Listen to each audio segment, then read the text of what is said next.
All right, connectors, we are on here. Let's do this.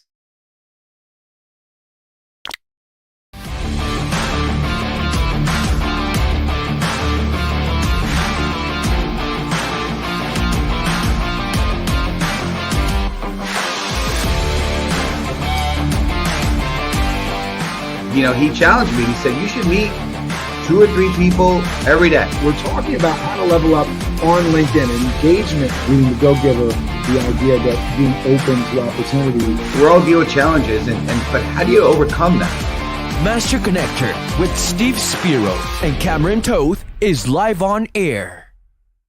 Yes, we are. Connectors, we are so excited to be connecting with you this Wednesday, April 5th.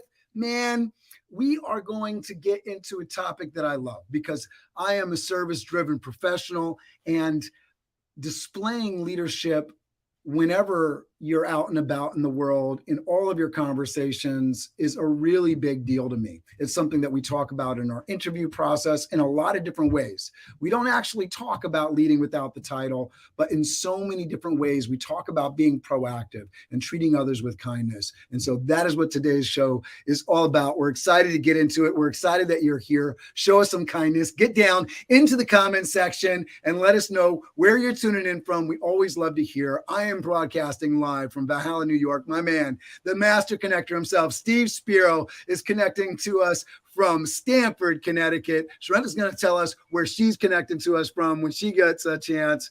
My folks, without further ado, the master connector himself. Steve, tell us what we're doing today. What's going on, friends? Steve Spiro, the master connector, coming at you live and direct here. I appreciate that. And yeah, listen, get in the comments. Like Cameron said, get in there. Connect with each other. This is the Master Connector show, so you want to be in there. Make sure you're communicating. We love participants. We don't believe in LinkedIn lurkers. We believe in LinkedIn participants. So get in there. Let's hear from you for sure. But yeah, I want to get into this. So leading without a formal title requires a different set of skills. It requires the ability to influence and inspire others without the authority of a formal title, okay? And it also requires having an understanding of the mission or casting a vision that allow people to, and you want to be able to convey that clearly to those around you, right? And you ultimately want to buy-in from them, and that's going to allow you the ability to be able to lead people, without that title. You need to build relationships, foster collaboration, and create a team atmosphere. Super important in leading people. It also means recognizing and rewarding contributions of those around you. Things go well, while also taking 100% responsibility yourself when things don't go well, when they go bad. Okay. Great book. I know Cameron, if he's going to be able to, bring it up, but the book Extreme Ownership by Jocko Williams and Babbitt. I think I'm kind of butchering the authors, but they're Navy SEAL guys. Incredible book on taking ownership and leading up, leading over, leading down, right? It's not just leadership. It's not just who you manage or who who report to you, but it's all across an organization or a community. It doesn't matter. Ultimately, leading without a formal title could be extremely rewarding. It can be an extremely rewarding experience and can have real impact on those around you. And as I said, up or down or across, it doesn't matter. Okay. So if you're ready for us to have my man, my co-host, the magician, the Wizard of Oz behind the curtain there, introduce our guest, I'd like you to type in the comments right now, #ready.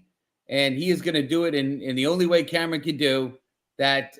Oh, there we go. Here's the book. Here's Extreme Ownership. Thank you. A little collage of it too. Lots of different images there. Yeah. It wasn't exactly what I was trying to share exactly, but good, appreciate that. The idea.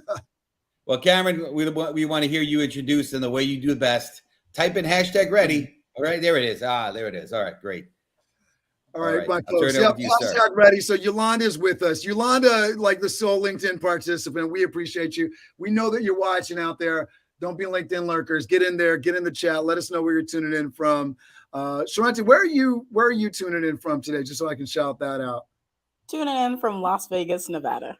Las Vegas, Nevada. Love it. All right. So I'm going to throw you nice and large on the screen here. My folks, this is Sharente Carr. Sharente Carr Foundation Coach has aided numerous individuals in coping with chronic illness, pain, abuse, and debt by providing sustainable solutions to empower them. With over 8 years of experience in marketing, project management, and business development, Sharente is a results-driven professional known for her strategic vision and disciplined execution. She's also a proud homeowner, married to her soulmate, and founder of her own company, JCLV21, which reflects her attitude to life: light, Light, light, loving exclusively while growing greatly in happiness together. Her latest project, the Speak From Your Heart podcast, features interviews with influential women, inspiring others with their stories. Welcome to the Master Connector Show, the charismatic coping consultant and our coach, Sharente Carr.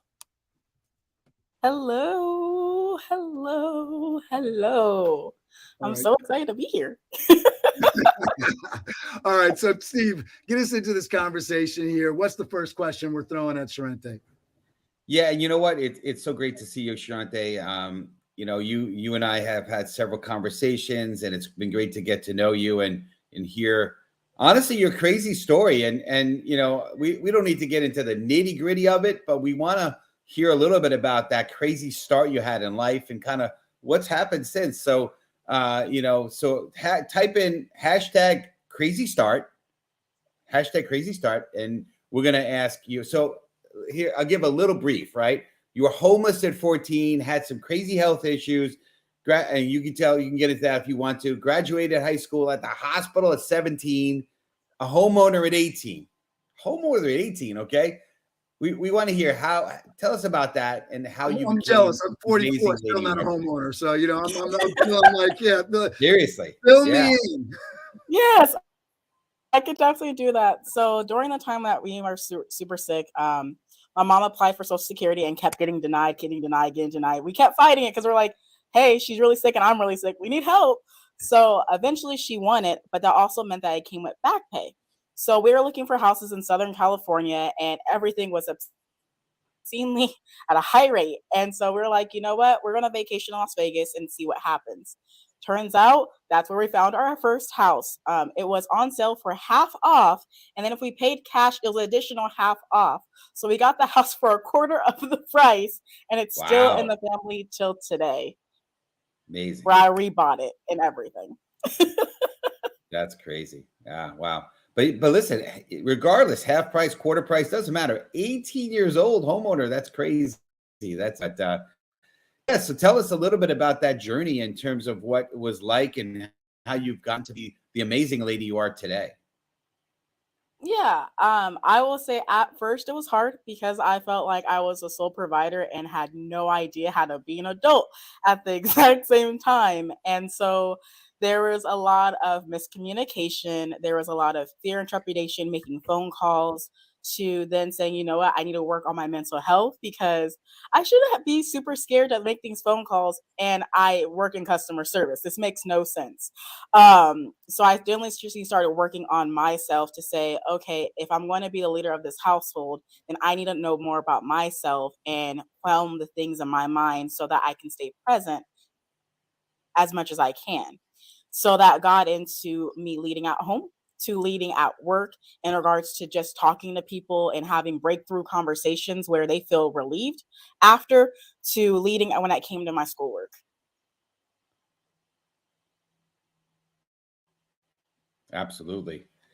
Good stuff. I got a little bit of delay going on here. So we want to get into the next topic. That's great. And, listen, very impressive how one of the big pillars of our show is having the grit to overcome obstacles. That's a big part of what the show is about, right? And you certainly have gotten over some obstacles, and you too, right? I mean, it's not, and that's life, right? Life is not a walk in the park. It's going to throw stuff at you. But my attitude, my perspective is whatever doesn't kill you makes you stronger.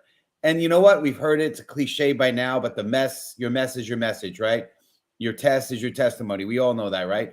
And this show is about uplifting, inspiring, and being the light, right? So I want you to type in hashtag light community, please. Just get in there, participate with us.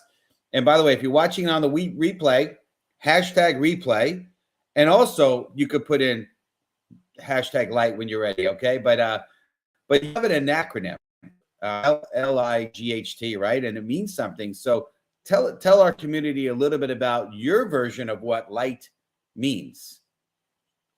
Yeah, I love that. I love acronyms. They're one of my favorite things in the whole wide world.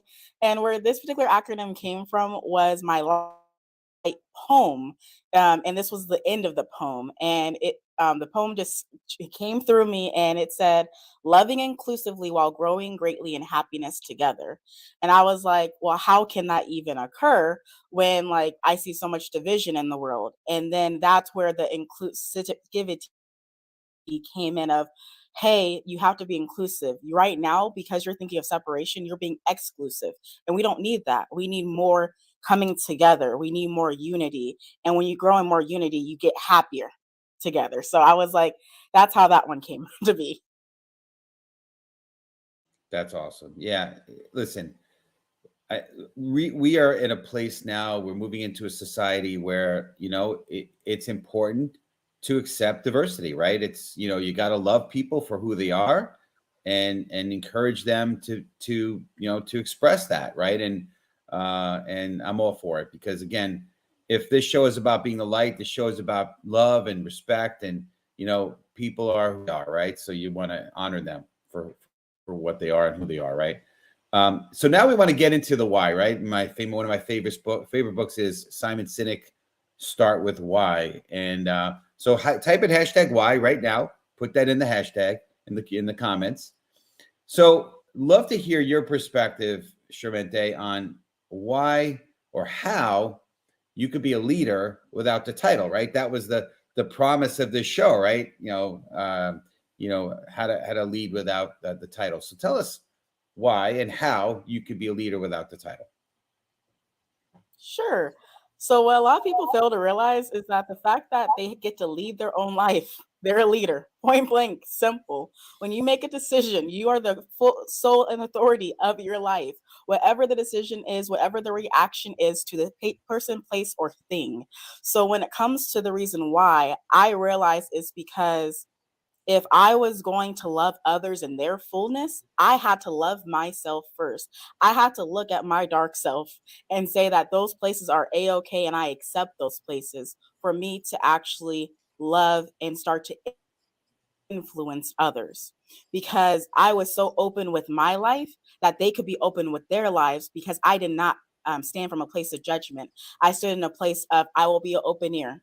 And if you want advice as well as with the open ear, I can do that too. Whatever your needs are, I'm going to meet you exactly where you're at. Didn't matter if it was me talking to another specialist, talking to a director, talking to an EVP, or even CEOs. It was all the exact same type of conversation, because of the fact that I was always the one to say, I'm here to be that space for you, to have your moments, whatever those moments may look like, of anger, guilt, shame, whatever it is, and for us to move you forward to being able to be happy again.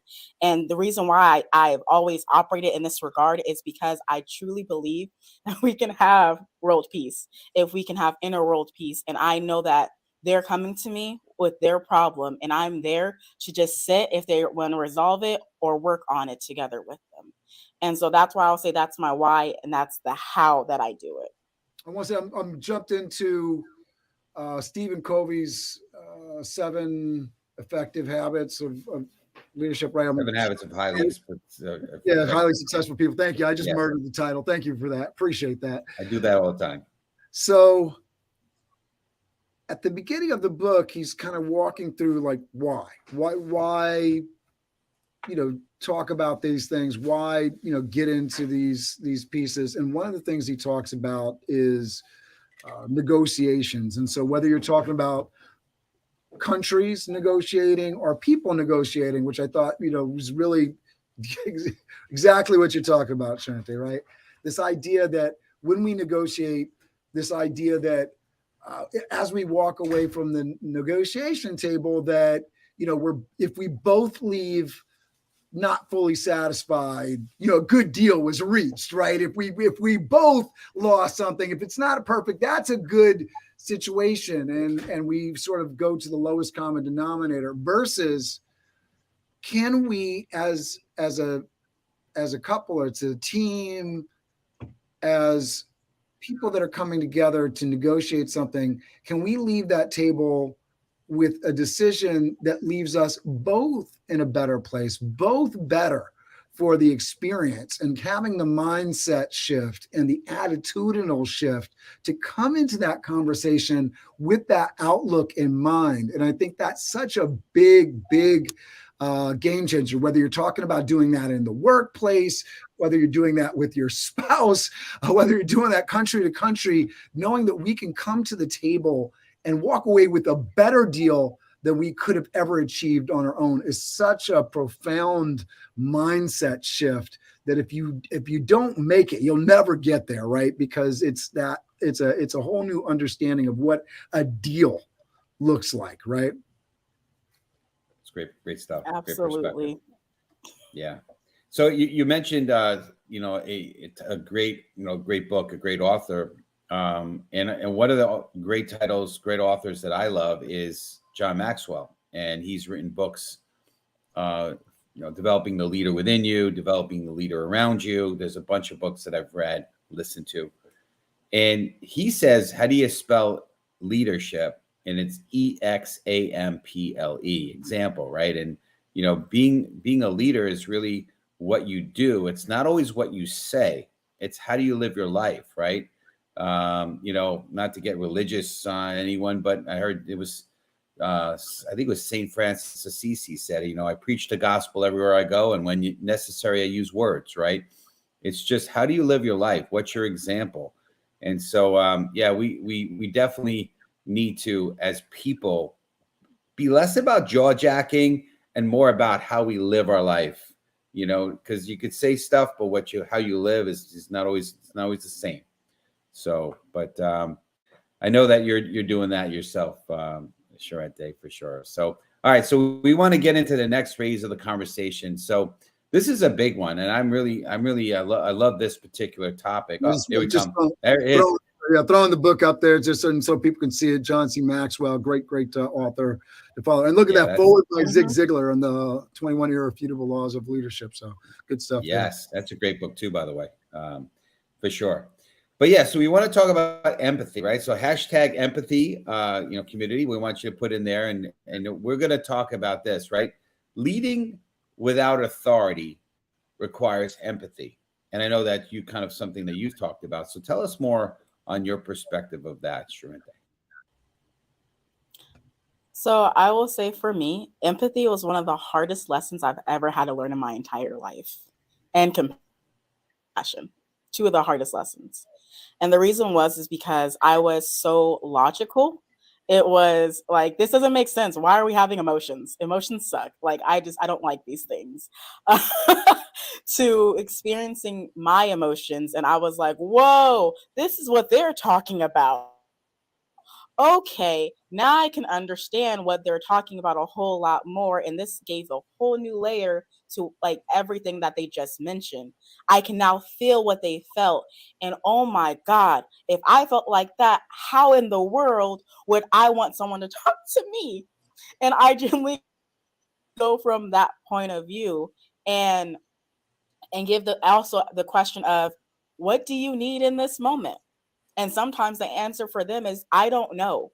And I literally will give them the options. Do you need me to sit here and be with you? Do you need me to talk advice with you? Do you need me to recommend a book for you to read? What kind of support are you really looking for right now, so that I can meet you exactly where you're at and not go above and not go below, kind of thing. Yeah, I love that. I have a group that I work with. Steve knows Lynn Rowe. And so she has a group strategy council, and I'm sitting there sometimes, and we have this point in the meeting where we're supposed to talk about issues that we have, things that are going on that, we're supposed to tackle. And sometimes that's difficult for me because, it's not that I don't know what to do. I mean, I do a lot of educational pieces, not to mention this show as one of the big pieces. And so, I'm getting an education every week on this. I read, I jump into stuff, and sometimes it's not about what we know we're supposed to do. And that empathy plays huge, because sometimes I need people to have empathy with me. It's not that I don't know what to do. It's just there's a lot going on. And so knowing where to start and meeting people where they're at makes so much sense to me, Sharente, because you have to have that empathy with somebody. Otherwise, somebody's just hitting me over the head. And I'm a guy that does a lot, taking care of a lot in my life. And so, if somebody just says, well, you're a fool, you're a sucker, you're just a loser, I'm sitting there like, I can argue. I can say all the reasons why I'm not. I got some good self-talk going on, but at the same time, that love and that support and feeling, all right, you got a lot going on. I get that. Let's meet you where you're at. Let's figure out what you need help with and work some different angles for that. That's been such a big help for me, because when I get that kind of help, I feel relieved, and it helps me deal with the burden that's on my shoulders, rather than making me feel more guilty or more of a fool for all the things that I should be doing, or that I should know that I'm doing and I'm not doing, right? For sure. I could very much relate, because, working with, a mentor and I know as hard has always been right, but the challenge is sometimes if you're not embracing what is being told to you, and maybe there's some challenges, maybe it's on your side, maybe it's on how it's being communicated, whatever it is, if you find yourself being the type of successful person you want to be, and you keep hearing it over and over again, you should do this better, you should do that better. For me, what happened was it actually wore on my self-esteem. It made me feel worse about myself through that.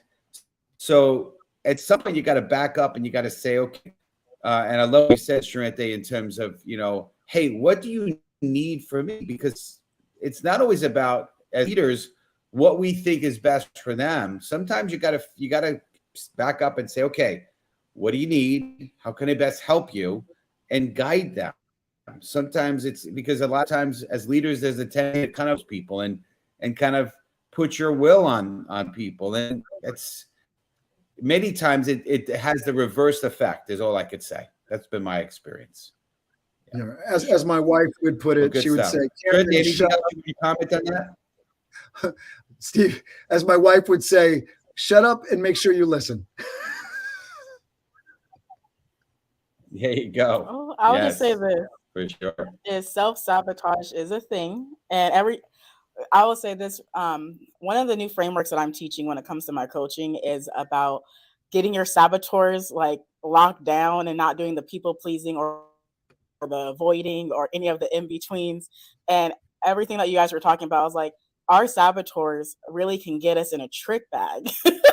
Even though our other part of ourselves are like, we know we can do better here. And then they beat us up. And it's just, when my mind goes to a lot of different places and thinking about the neurons and what actually happens in your brain when you start adding adjectives and all those different things, and how it can take it from you being happy to really dragging you down super, super fast, just on the adjectives that you use in your thoughts and in what you're actually saying, and then what you're doing. It's just so fascinating. And let me shout out. We've had quite a few. Good, Cameron. Yeah, let me just shout out a few people in the comments. So Yolanda was saying before, people respect those who take action and are proactive. And I think those words cannot be downplayed or underestimated, that leading by example, seeing somebody taking action and being proactive, and that leadership by example is such a big deal. People are more likely to follow someone who practices what they preach.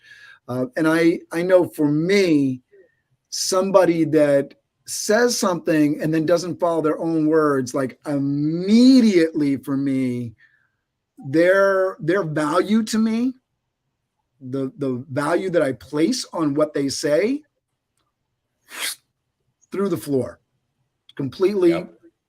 All the credibility goes out the window. And Asha, who's coming to us, Steve, from Dubai, she said, being a leader is a matter of decision and determination, working without that fear, interacting with people, even though they're not at your level.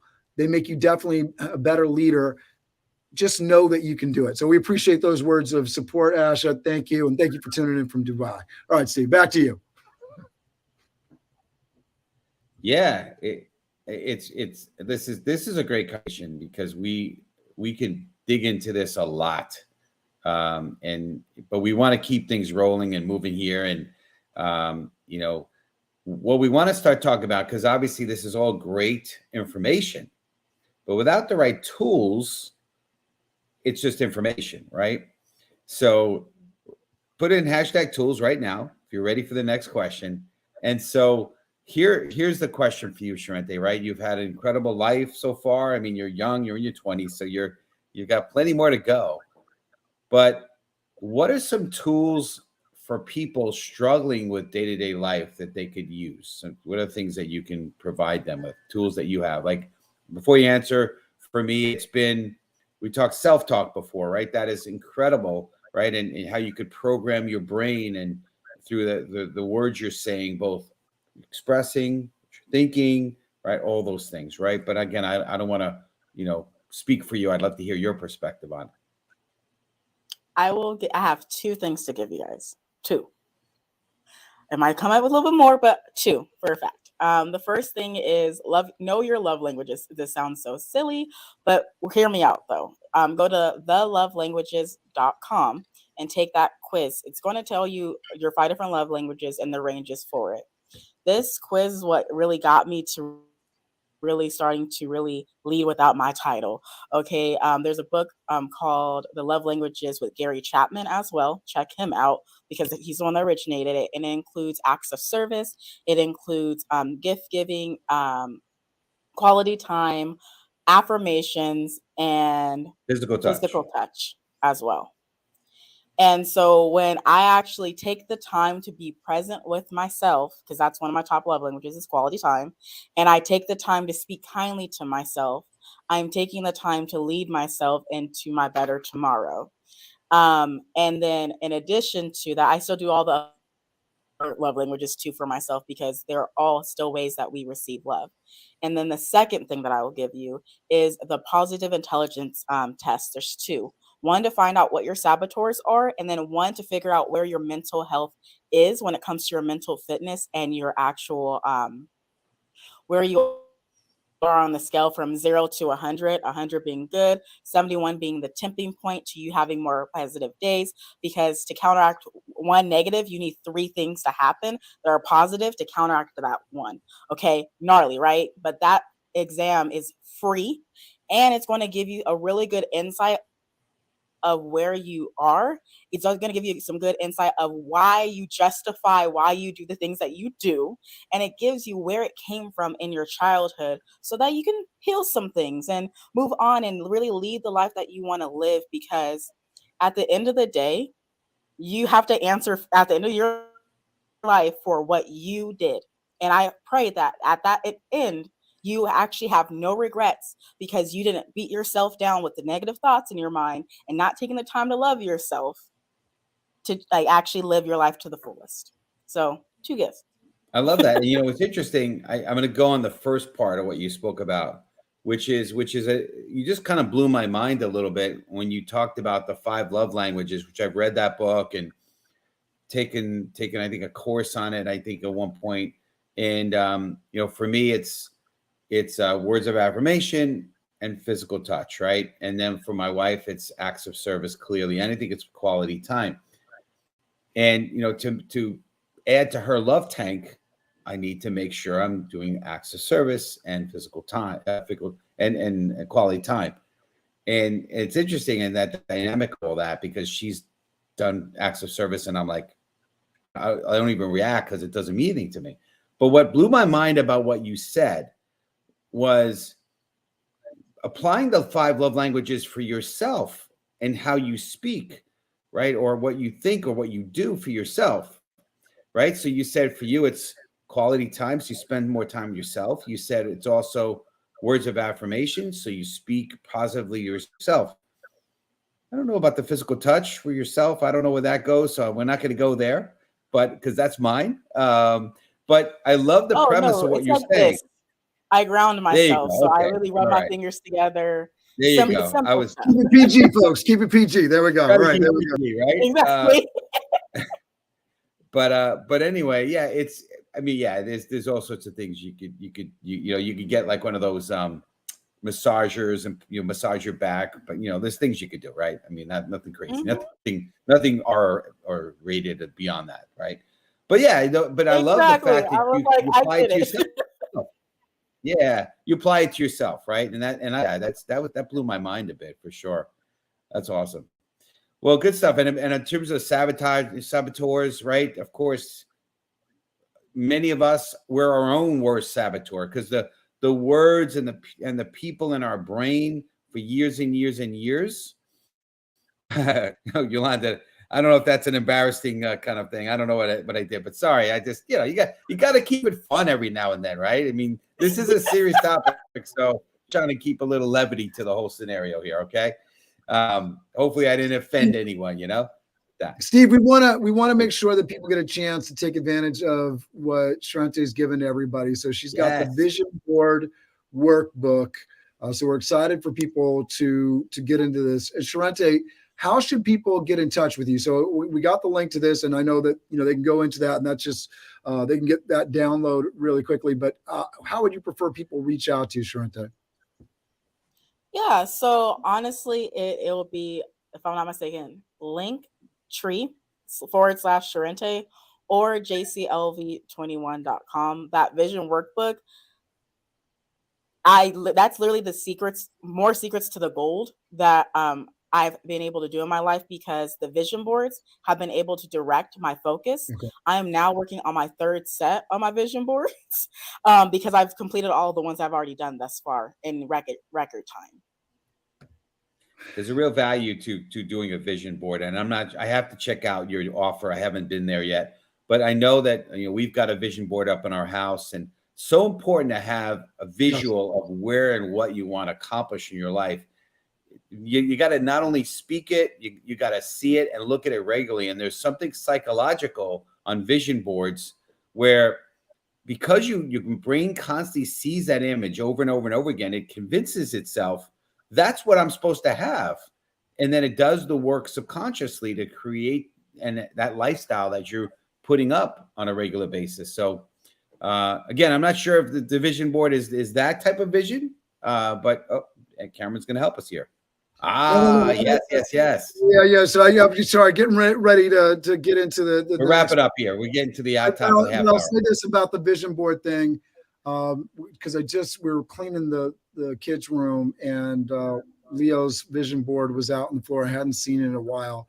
These are things that you want to revisit often. Vision boards are things that you want visual. You don't want stacked behind things. These big goals, if we don't keep them front and center, we're not marching towards them, right? Because that's what front and center means. They are in front of us, and we are marching towards them. So what a big deal, and what a great gift, Sharente. Thank you for that. Appreciate it. All right, so let's get into this. Let me talk about what's going on. So next week, same bad time, same bad channel, my folks.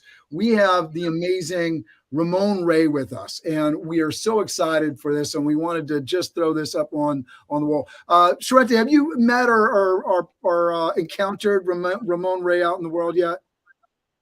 No, I have not, and I'm excited. All right, here we go. So you're gonna watch along with us. He's an amazing individual. Energy. He's on the show with us next week. So check this out, everybody. Here we go.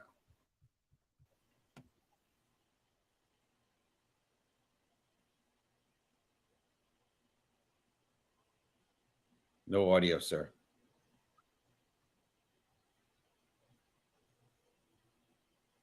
Well, he's got great energy. We're not hearing him, Cameron, but he's got great energy. You can see it from the visuals. Yeah, you can feel his energy. Yeah. Oh, there's no Look at that. Let me try. I definitely was do no on sound. my end. It's nice and loud. All right. let me try to do it too. Let's see. Here we go. the Yeah, buttons. take Bear two. with me, my folks. This is fun stuff. So we'll Take get two. it going. All right. Share screen, share tab audio. While he's doing that, Sharente, what's the best way for everyone to reach you? Sure, she just went through that, but go ahead and tell them again. JCLV21.com. Well, I thought that was more about her vision board. That's what I was thinking, but okay. Oh, Yeah. I'll say this. If you guys want to connect with me, all social media, being serious, Pinterest, Twitter, TikTok, all that, Sharente Carr is everywhere. So just you Google me. You'll find me. I'm just being honest. All right, cool. Perfect. All right, good. I'm gonna start this up. Just tell me if you're hearing sound. Digital revolution in this new economy. Was there sound? Yes. All right. Here we go. Let's try it. There was sound. Take two. I'm Ramon Ray, Artificial Magazine and smallbiztechnology.com.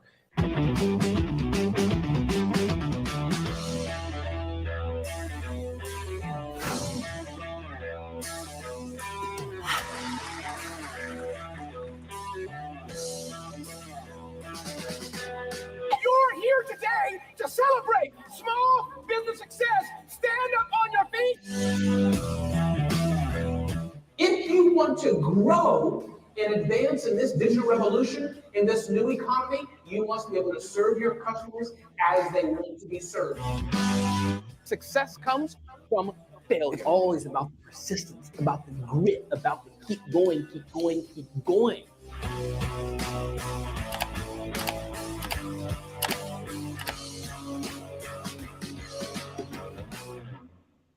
Oh man, so I'm excited. I first met Ramon on a stage. Everybody, this is Ramon Ray, founder of here we go. smarthustle.com, where we I got motivate and the educate. phone in the background, but I first met him I saw him on a stage in Atlantic City, and he was talking about branding yourself as an entrepreneur, and he's literally written the book on that, and he's somebody that I look up to. Been in my circle for a while, so I'm glad we got him on the show. Steve, I'm very excited about it, and everybody, in terms of being a master connector, 6 degrees of Ramon Ray for sure. Definitely get into his connections and make sure that you're connecting with him because he's a pretty big deal. He's in the circle of Glenn Lundy and Grant Cardone's. I'm messing up his name. Cardone. Cardone.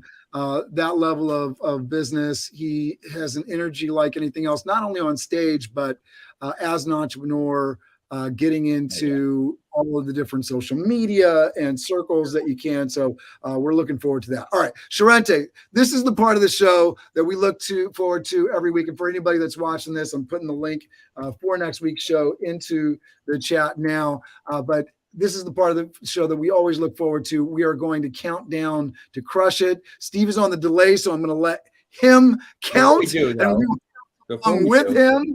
Steve, let's do it. Yeah, we want to make sure we give credit where credit's due before, because don't forget our sponsor, Toth Event Staffing. I don't know if you can throw up the slide, but we want to give credit for that as well. Appreciate. There you go. All right. Yes, sir. Thank you. All right, but thank you. Hey, listen, let's be the light. Let's make sure we uplift and inspire people and be that light for everybody. And the LIHT that they was talking about. So we're going to count down with our fingers. Sharente, join us, please. If you want to do it with the audience, just put in the comments. But ready? 5, 4, 3, 2, 1. Crush it! Crush it! Week, everybody. We'll see you next week with Ramon Ray. We're excited to see you then. Sharente, amazing job. Make sure you go and download the vision board workbook that she put into the comments there. We are excited about that. And if you got questions, definitely throw them in the comments there. I know that Sharente's will be checking it out later, and we'll make sure that your questions are answered. Yolanda, thank you as always for being loyal community member. She's got the question in there. Everybody, see you next week. Same bad time, same bad channel.